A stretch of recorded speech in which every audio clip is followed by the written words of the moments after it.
navegador. La aplicación.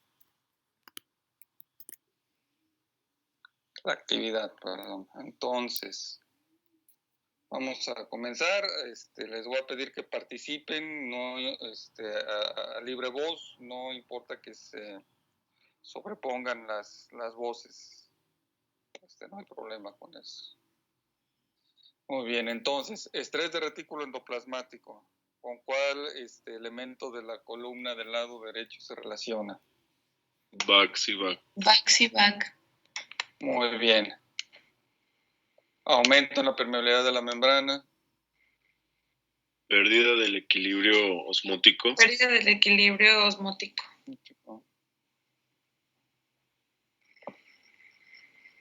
Muy bien. Disfunción mitocondrial. Pérdida de potencial de membrana. Muy bien. Cloruro de mercurio. Toxina de acción directa. Perfecto, doctor. Muy bien. Directa, perdón. Es toxina de acción directa, ¿sí? Reducción incompleta del oxígeno. Reperfusión en los tejidos isquémicos. Isquémicos, muy bien. Paracetamol. Toxina de acción directa. Directa, muy bien. Glutatión peroxidasa. Dismutación del peróxido de hidrógeno. Muy bien. Factor inducible por hipoxia. Sería glucólisis. Perfecto. Catalasa. Peróxiso.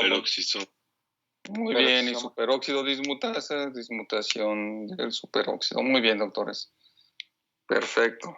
Entonces, aquí está el resultado por si lo quieren fotografiar o si ya lo tenían, pues qué bueno. Porque creo que al menos quien participó sí tuvo bien esto.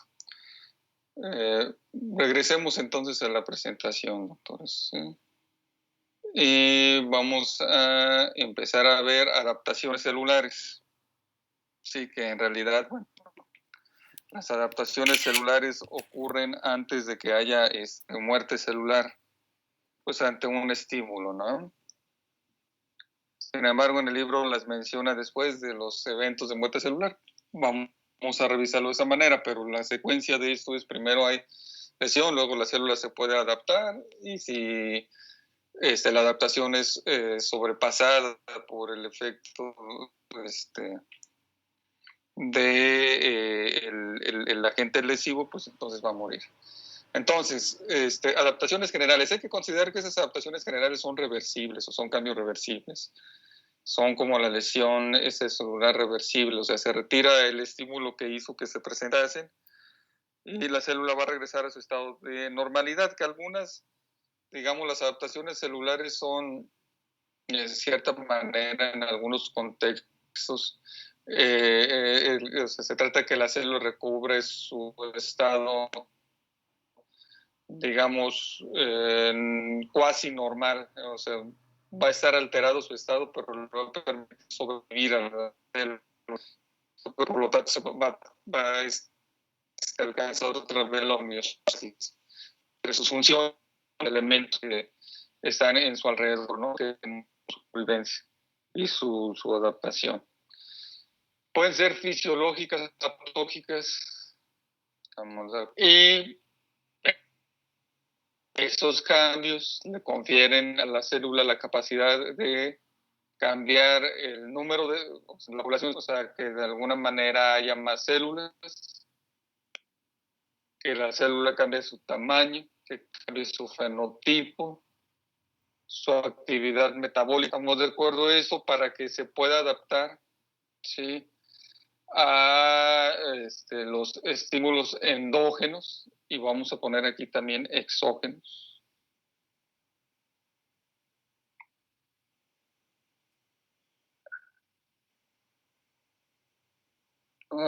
Son estímulos endógenos y exógenos que son superiores a la capacidad normal de una célula, o sea, la capacidad que tiene en un estado de normalidad de una célula, para manejar esa demanda de estímulos, ¿estamos de acuerdo? O sea, de alguna manera la célula tiene que incrementar su capacidad de sobrellevar esos estímulos para no lesionarse, para, como les mencioné hace un momento, llegar a un nuevo estado de equilibrio. ¿Estamos de acuerdo? Que la célula pueda sobrevivir.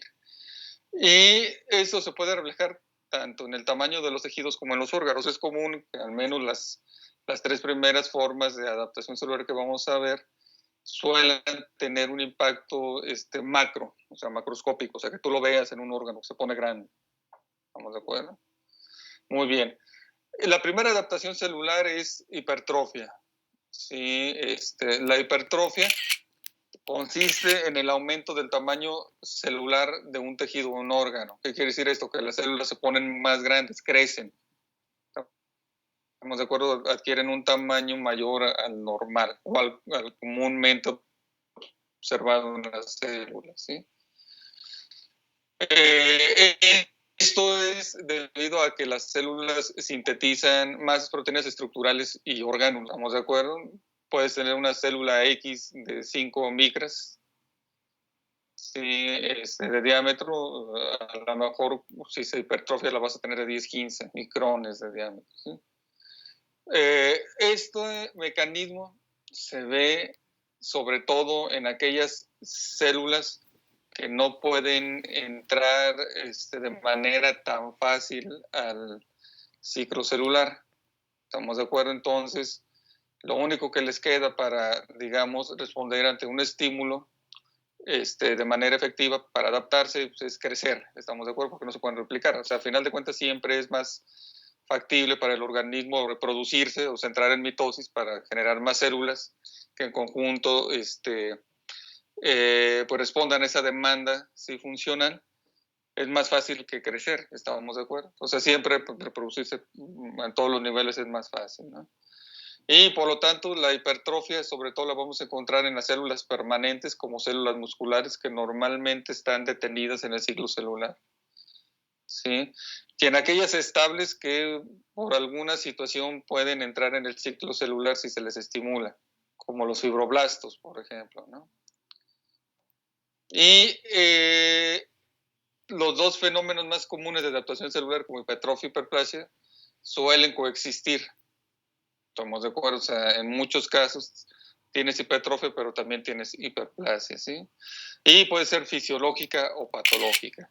Uno de los ejemplos característicos de hipertrofia es, este es el ejemplo que viene en el libro, es el agrandamiento o la hipertrofia, hiperplasia, porque ocurren los dos mecanismos en el útero grávido, ¿estamos de acuerdo? En el útero cuando la mujer está embarazada. Esto estimulado por estrógenos, ¿estamos de acuerdo? Entonces aquí tenemos un caso de una hipertrofia, hiperplasia, de naturaleza hormonal, totalmente fisiológica, o sea, totalmente normal. ¿Estamos de acuerdo? El libro menciona que este es un útero, sí, de una mujer, o era el útero de una mujer que estaba embarazada, que por una situación, una hemorragia importante, digamos, esto me imagino que es una imagen muy viejita, pues le hicieron la histerectomía, ¿estamos de acuerdo? ¿Sí? Y acá tenemos en este pequeño un útero normal de una mujer que no es embarazada. Entonces, digamos, para demostrar, esta imagen está para demostrar cómo estos cambios se notan a nivel macroscópico. Y en la imagen de la derecha, la imagen B, pues vemos a todos estos miocitos del músculo liso con sus núcleos alargados. Estamos de acuerdo que están incrementados en este caso. El tamaño normal pueden estar incrementados en número, pero aquí el cambio más notorio es cómo estos miocitos se convierten en células muy grandes cuando hay hipertrofia. Aquí estoy señalando uno, de hecho sus bordes citoplasmáticos se alcanzan a ver bien porque tenemos este espacio claro alrededor de él. Aquí tenemos uno, aquí tenemos otro, acá tenemos otro. O sea, son mucho más grandes que los que están acá, estamos de acuerdo. Y hay que considerar que las dos imágenes tienen el mismo aumento, es un aumento de 40x. Entonces, Sí, pues queda bien demostrado con esto cómo este cambio de hipertrofia se observa en microscopio con atención de hematoxilina y eosina. Otra causa es fisiológica, es la hipertrofia, que es estimulado por estiramiento muscular repetitivo y levantamiento de peso de manera progresiva, lo que ocurre cuando se hace ejercicio, ¿no? O sea, el físico constructivista logra esta hipertrofia muscular, músculo estriado, a través de estar haciendo repeticiones de un ejercicio con peso, pero un peso que, digamos, poco a poco, de manera progresiva, va incrementando. Esto con el tiempo te va a llevar a adquirir una hipertrofia muscular que también hasta cierto punto se considera fisiológica. Digo hasta cierto punto porque, digamos, el exceso de esto puede llevar a lesiones musculares, ¿no? Cuando tienes un músculo muy, muy hipertrófico, a desgarres sobre todo musculares.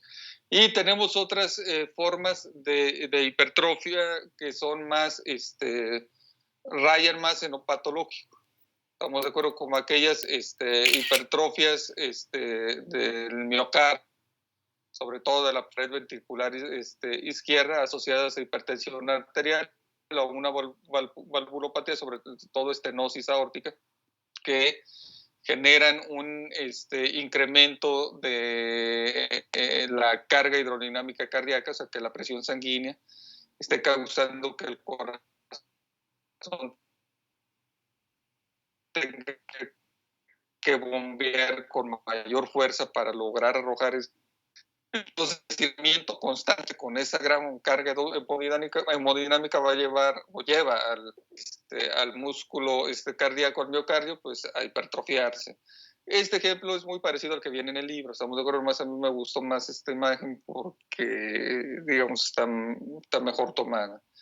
En donde la pared ventricular izquierda normalmente tiene un grosor y aparte trae esta escala de medición, por eso la sustituí por la que viene en el libro. El grosor normal de la pared ventricular izquierda es de 1 a 1.5 centímetros, no más. Estamos de acuerdo, vean cómo miocardio, aquí lo estoy señalando, si utilizamos la reglita milimétrica que viene acá, pues esto está más allá del 1.5 centímetros en algunas partes. Digamos, por ejemplo, aquí fácilmente mide como 2.5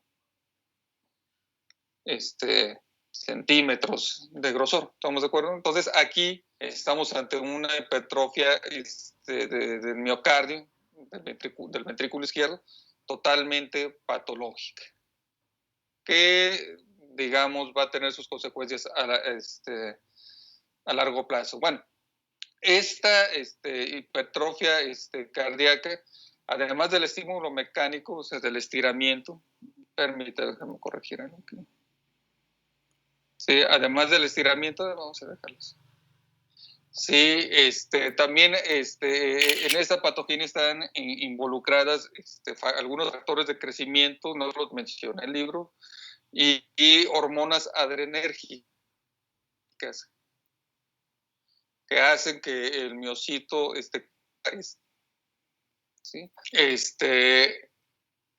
Va a haber una serie de cambios también, sobre todo en las vías de transducción y en la expresión de genes, que estimulan a que se formen más proteínas, pero sobre todo miofilamentos que le van a conferir al músculo cardíaco tenga esa fuerza de contracción, un aumento en la fuerza de contracción, como les mencioné hace un momento, para que se pueda bombear la sangre hacia la circulación sistémica. Y para también economizar energía, sí, para que, digamos, vas a un miocardio mucho más grande, pero para que miocardio más grande, también mucha energía, va a haber un cambio en el fenotipo de los miocitos y sus componentes fibrilares contráctiles van a sufrir un cambio en su estructura bioquímica, a pesar de la angiotensina, que es, digamos, la adulta. de la cadena de miosina en un miocito cardíaco en una persona adulta, valga la repetición de la palabra, va a ser sustituida por la forma beta de la miosina. Esta forma beta es una forma fetal, ¿estamos de acuerdo? Esto le va a permitir al miocardio tener una contracción más lenta, constante, pero más lenta, con un gasto menor de energía, ¿sí? Entonces, digamos, la hipertrofia se caracteriza también por alteraciones en el fenotipo y función, en el fenotipo de las células. Y si el estímulo, o sea, la presión hidrodinámica se da de manera repetida durante mucho tiempo, se supera la capacidad de adaptación del miocardio, entonces vamos a observar o se empiezan a formar cambios degenerativos, sobre todo a nivel de del componente miofibrilar, ¿sí? O de las fibras de los miocitos. Se van a empezar a alisar, se van a perder y se van a fragmentar. Y, digamos, el destino final de esto es la insuficiencia cardíaca. ¿Estamos de acuerdo? Entonces, la insuficiencia cardíaca consiste en la falta o una pérdida de capacidad de bombeo o de contracción, de pérdida de la miocina. ¿Estamos de acuerdo? Muy bien. Respecto a hipertrofia. Nada. Doctor, todo está claro. Perfecto. Todo está claro, perfecto. Vamos a continuar entonces con hiperplasia. Hiperplasia es una adaptación celular que consiste en el incremento real en el número de células de un tejido, un órgano. ¿Estamos de acuerdo? Entonces aquí este mecanismo sí consiste en una situación de proliferación celular. Estamos de acuerdo que lleva a incrementar la población celular de un órgano, de un tejido. O sea, hay más células. Y se puede dar a partir o a través de dos mecanismos. Uno, proliferación de células diferentes, células adultas que entran en el ciclo celular para dar origen a más células, o a partir de la diferenciación estamos de acuerdo, se reconoce que las células madre es una fuente de nuevas células muy importante en este mecanismo de hiperplasias. Y la hiperplasia suele afectar sobre todo a células que sí tienen una posibilidad de entrar en el ciclo celular. O sea, las permanentes, como prácticamente no pueden entrar en el ciclo celular, pues no sufren hiperplasia, sino son más susceptibles a desarrollar hipertrofia. Pero las células estables y las células lábiles sí van a entrar o pueden desarrollar este cambio. Las células estables se les puede inducir a que lo hagan, y las lábiles, como normalmente están en el proceso estamos de acuerdo, normal a desarrollar hiperplasia. Existe también la coexistencia entre hiperplasia e hipertrofia. Sí, suelen aparecer, o pueden aparecer los dos cambios al mismo tiempo. Y hay hiperplasia fisiológica y en forma patológica. Una de las formas de hiperplasia fisiológica más notoria es el desarrollo, por ejemplo, del seno femenino durante la pubertad. ¿Estamos de acuerdo? O sea, el crecimiento del seno femenino durante la pubertad es uno de esos cambios más ilustrativos, o un ejemplo muy ilustrativo de estas hiperplasias, que digamos son fisiológicas y normales, de naturaleza hormonal. Igual en las mismas mujeres, la hiperplasia del seno durante el embarazo es normal que los senos crezcan. Estamos de acuerdo con que se están adaptando pues para la lactancia. Otro ejemplo que es también ilustrativo de esto es la regeneración hepática post resección, por lo que haya sido, estamos de acuerdo, digamos, opcional, por resección para donar parte del hígado. Estamos de acuerdo en donde después de que se resecó el hígado, en un promedio de 12 horas, la proliferación del hígado, sí, y en cuestión de días o incluso de hasta una semana, como te escribe aquí este caso, el hígado puede retomar su TAC. Si vemos imagen del TAC, inmediatamente después de la resección de hígado que se le hizo a este paciente, ¿sí? Aquí tenemos el lóbulo derecho, que fue el que se resecó, ¿sí? Y vemos como en una situación de una semana, ¿sí? En un periodo de una semana, este lóbulo derecho creció, recuperó su tamaño, ¿estamos de acuerdo? O sea, el hígado, digamos, es una de los órganos o es el órgano que tiene una mayor capacidad regeneradora, y lo hace a través de esta hiperplasia, ¿sí? Que es totalmente fisiológica y se llama, o es, digamos, compensadora, como digo, porque trata de regresar al órgano a su estado normal. Y aquí están involucrados factores de crecimiento, sobre todo el factor de crecimiento de los hepatocitos. Muy bien. Una hiperplasia que no es normal es, bueno, en un inicio es normal, pero si en un inicio es normal que haya, digamos, formación de endometrio, estamos de acuerdo, pero si el endometrio llega a ser sobreestimulado hormonalmente y se torna hiperplasia, ahí tenemos un problema, porque eso no es normal, ¿sí? Entonces, ¿qué es lo que ocurre durante el ciclo menstrual? ¿Estamos de acuerdo? Pues este ciclo menstrual está regulado por hormonas, ¿estamos de acuerdo? Son 2 hormonas de origen hipofisiarias y 2 hormonas de tipo sexual. Entonces, todo este ciclo, digamos, empieza en el día 1, sí corre o está regulado está regulado principalmente por los estrógenos.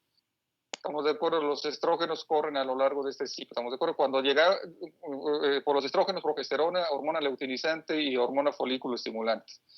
Cuando llegamos o se llega al día 14, estamos de acuerdo, tiene que haber un recambio hormonal, o tiene que haber un incremento en los picos de estas hormonas.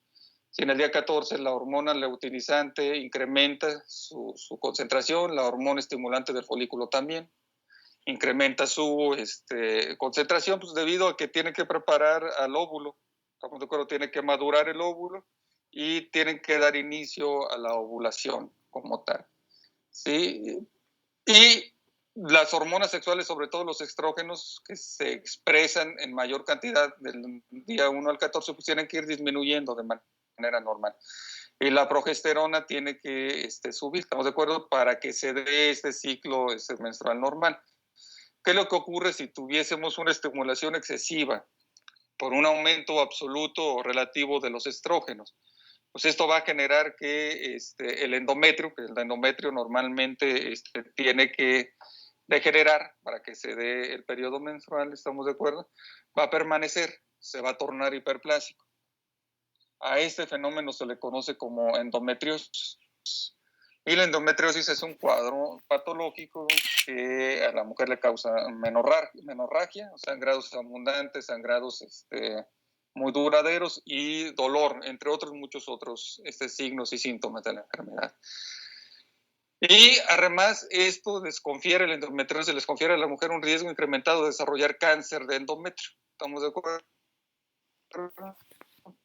Entonces, en este caso, la hiperplasia endometrial, pues es una situación totalmente indeseable que no se debe de dar, ¿no? Para esto, lo que controlar es estrógenos, tratamiento hormonal para regular ese ciclo menstrual, que corra de manera normal con toda, digamos, la influencia de estas 4 hormonas, y que al final, se llegue a eliminar ese endometrio para que no, en dado caso de que no haya digamos, un embarazo, pues el endometrio se elimine para que no cause problemas, como acabamos de mencionar. Y otras causas patológicas y destino final de la hiperplasia. En los hombres, pues podemos tener hiperplasia, o se puede tener hiperplasia prostática benigna por sobreestimulación androgénica, y eso pues causa problemas también, ¿no? Causa problemas en la micción.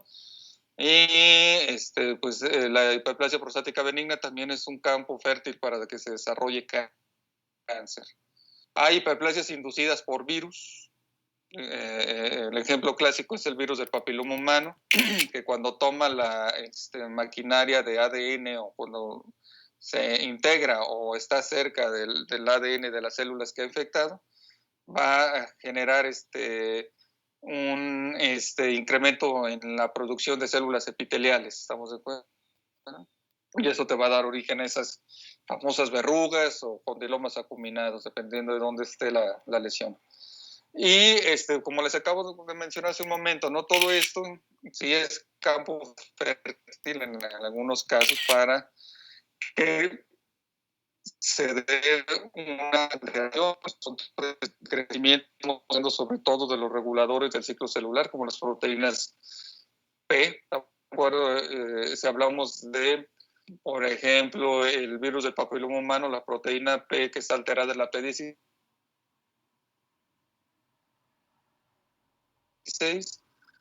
por lo tanto se va a dar de regular, generando células inmortales que se van a convertir pues en cáncer. Muy bien.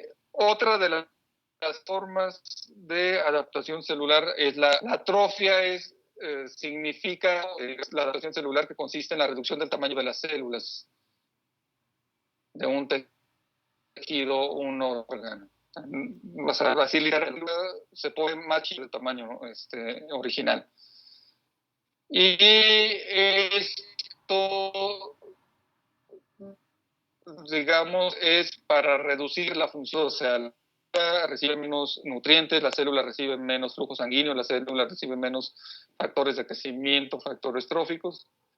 Por lo tanto, tiene que adaptar al sustrato y esa adaptación es perdiendo tamaño para que la célula pueda seguir viviendo con el sustrato que se tiene.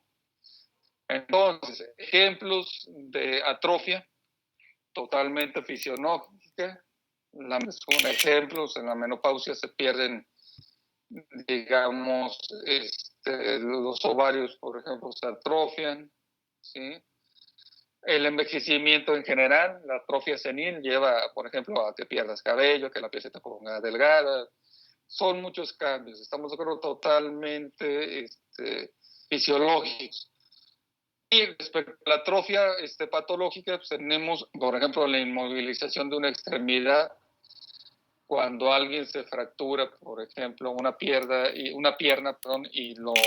le ponen una férula inmovilizado durante algunas semanas o meses, al retirarla, la extremidad siempre va a estar un poco más delgada que la otra. Entonces puede ser por atrofia más del panículo adiposo, ¿sí? De la piel, y también puede haber un poquito de atrofia muscular. Falta de inervación, o sea, la falta de inervación, sobre todo al tejido muscular, al músculo esquelético, sí induce la atrofia. Es por eso que las personas que tienen parálisis de las extremidades inferiores, además, propiamente dicho, de la falta de movilidad, también la falta de inervación contribuye a que sus extremidades se atrofian, se hagan delgadas. La isquemia también es un factor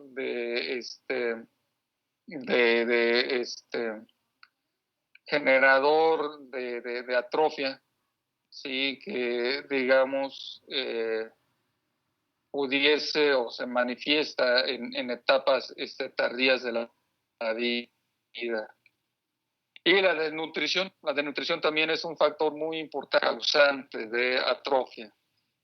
Ahora bien, ¿cómo se atrofia una célula? Bueno, tiene que perder parte de su estructura. Sobre todo lo tiene que hacer a través de la degradación de proteínas. Y esta degradación de proteínas va a llevar a la eliminación de órganos.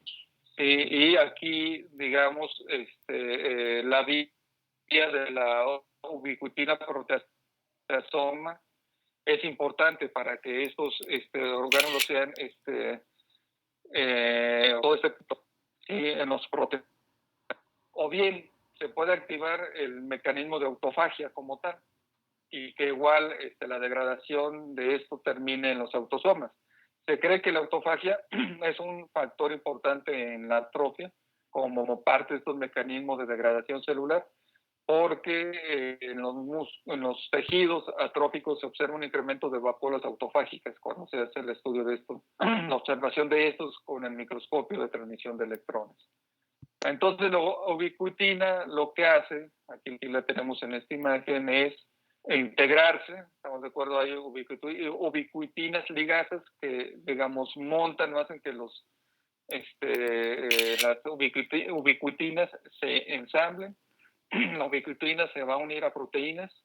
Estamos de acuerdo, esta ubiquitina va a llevar a las proteínas que se van a degradar hacia el proteasoma, y del proteasoma lo que se van a obtener por degradación de las proteínas, pues es la estructura más básica de la proteína, ¿sí? Que, digamos, pueden ser utilizados por las células para fabricar nuevas proteínas, o inclusive puede ser eliminado si no lo necesitan.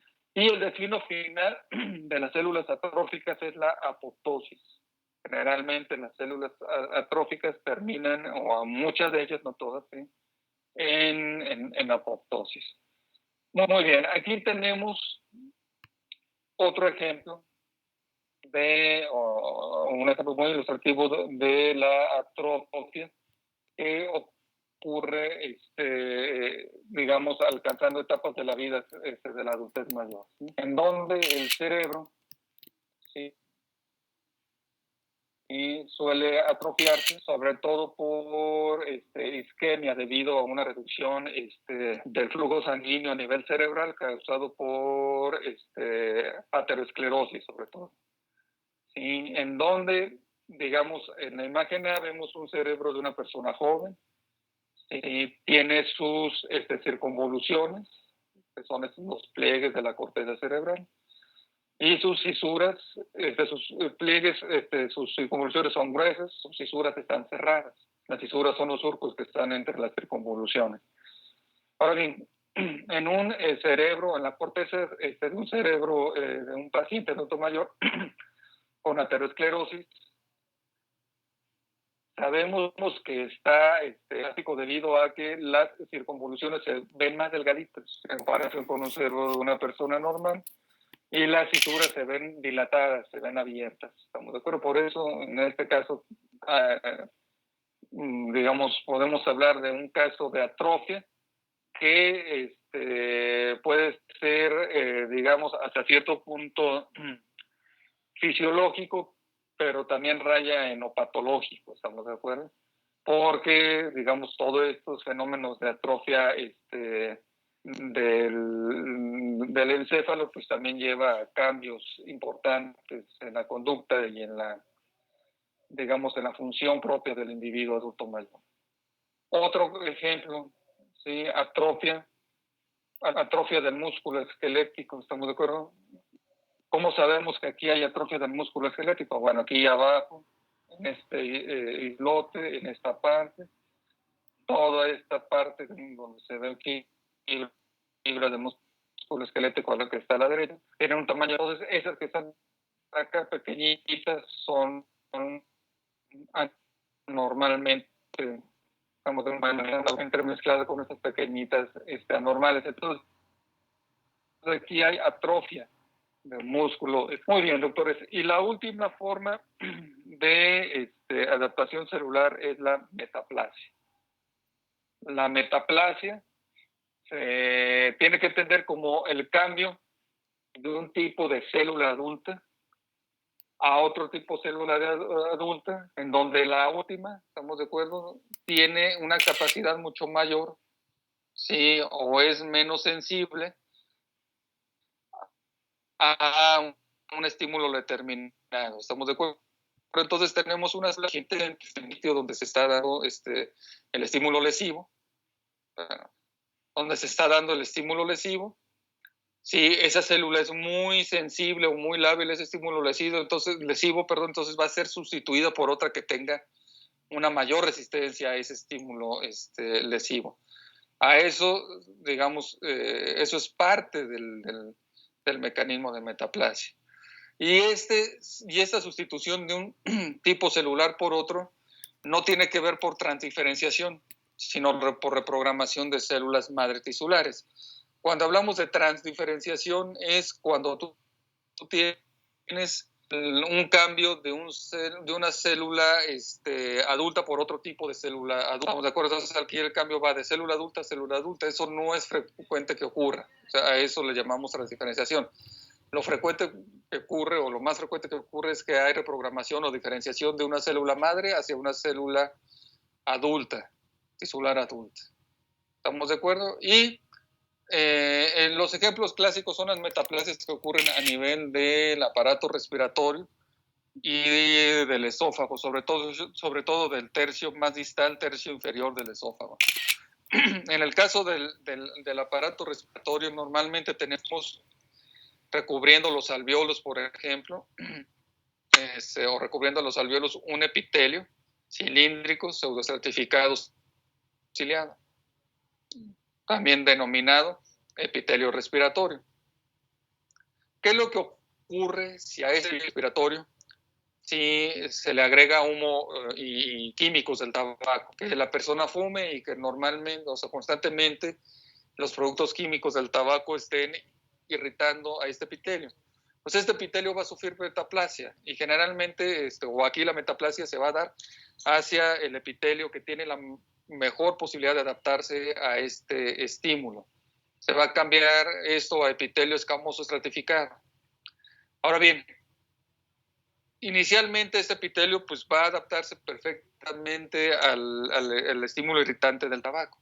Sin embargo, digamos, esta metaplasia que inicialmente puede ser benéfica, a largo plazo va a tener efectos no deseados.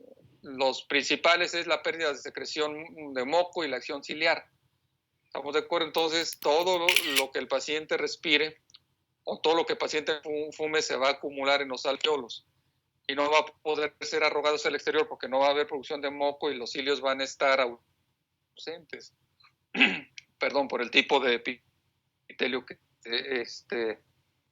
está formándose en esta metaplasia, y eso le va a generar al paciente, por ejemplo, tos crónica, bronquitis crónica por la acumulación de secreciones y de elementos irritantes del tabaco. Pero, digamos, esto sería lo mínimo. Sí, la, digamos, complicación más grave que puede derivar de la metaplasia, y por eso se dice que la metaplasia es un campo también fértil para que se desarrolle cáncer, especialmente el desarrollo de carcinomas de células escamosas. ¿Estamos de acuerdo? Digamos, aquí vemos una imagen de un carcinoma, luego vamos a ver las características de esto. Sí, en donde, digamos, la metaplasia se considera a nivel, por ejemplo, de epitelio respiratorio, de bronquios, alvéolos, se considera como una entidad o como un cambio premaligno. O sea, cuando hay metaplasia escamosa a nivel de epitelio respiratorio, lo más probable es que si el paciente no deja de fumar, eso se convierte en cáncer. Muy bien, doctores. Esto lo vemos el día de mañana. No sé si tengan dudas, preguntas al respecto.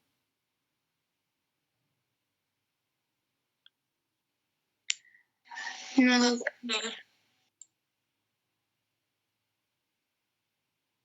Nada, pues si no hay dudas, preguntas, nos quedamos aquí, doctores. Nos vemos el día de mañana. Cuídense.